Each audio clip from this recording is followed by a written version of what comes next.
Did God predestine everything, or do you and I actually have a choice? Hi, my name's Andrew. This is Faith Boost, and I'm here to boost your faith with ancient secrets that still work in the modern world. Well, last little message, we talked about how God delegated authority and responsibility to Adam and Eve. He allowed Adam to choose the names of the animals. He allowed Adam to name woman, woman when he made woman. He said to Adam and Eve, you subdue the earth, you rule over the earth. In other words, God was not in control of the world even when he made it with Adam and Eve. And the Bible paints a picture of God coming down in the cool of the day, in the afternoon, spending time with Adam and Eve on the earth, but obviously not always there because he was walking in the cool of the day, not all the time. And so this really lays a foundation for our faith and for our understanding of God, that God is not a control freak. He's not in control of everything. You know, people say, how could this horrible thing have happened? You know, some clown gets a gun and runs around shooting people in a shopping center or a school or something horrible. And people go, oh, how did God allow that to happen? Well, from the very beginning, God gave people the power to choose and the right to choose, and people make horrible choices, and it's nothing new. In the book of Genesis chapter 4, we see Cain and Abel, their brothers. Adam and Eve, their mum and dad. Adam and Eve were created by God. I mean, God was so close to that family. Even though they sinned, God was still involved in their lives. And Cain makes a horrible choice and murders his brother. You know, and so this is back in the beginning. And so again, was that God's fault? No, that was Cain's fault.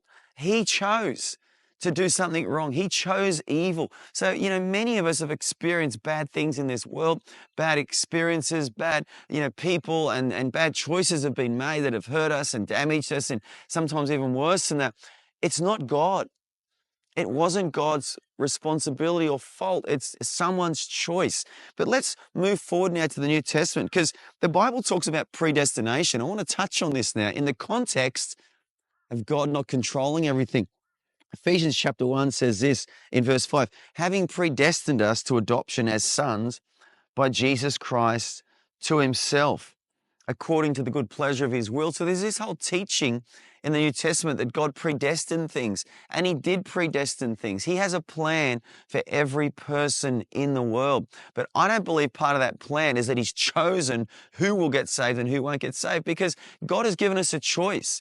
You know, yeah, he's predestined. He has a plan for you. He has a plan for me. But you and I have to respond to God. You know, Jesus came to bring the kingdom to the earth. And when he came, he didn't enforce it. He didn't just set up shop and say, okay, boys, run around and convert everyone to faith in me. If they don't convert, kill them, because we're not interested. No, he came with a message of love. He came with a message of peace. He came with a message of healing and restoration and salvation. But people had to choose. Not everyone chose to follow him in his lifetime. Even though God walked amongst them, some people rejected him. Some actually murdered him on the cross. And so I guess the best picture of this is the prodigal son story. It's a story of a farmer, a dad. He had a farm. I believe he had a plan for both of his sons. He would have had a succession plan. He would have had an idea that both sons were going to work the farm. Maybe he was going to divide it up. He had a plan.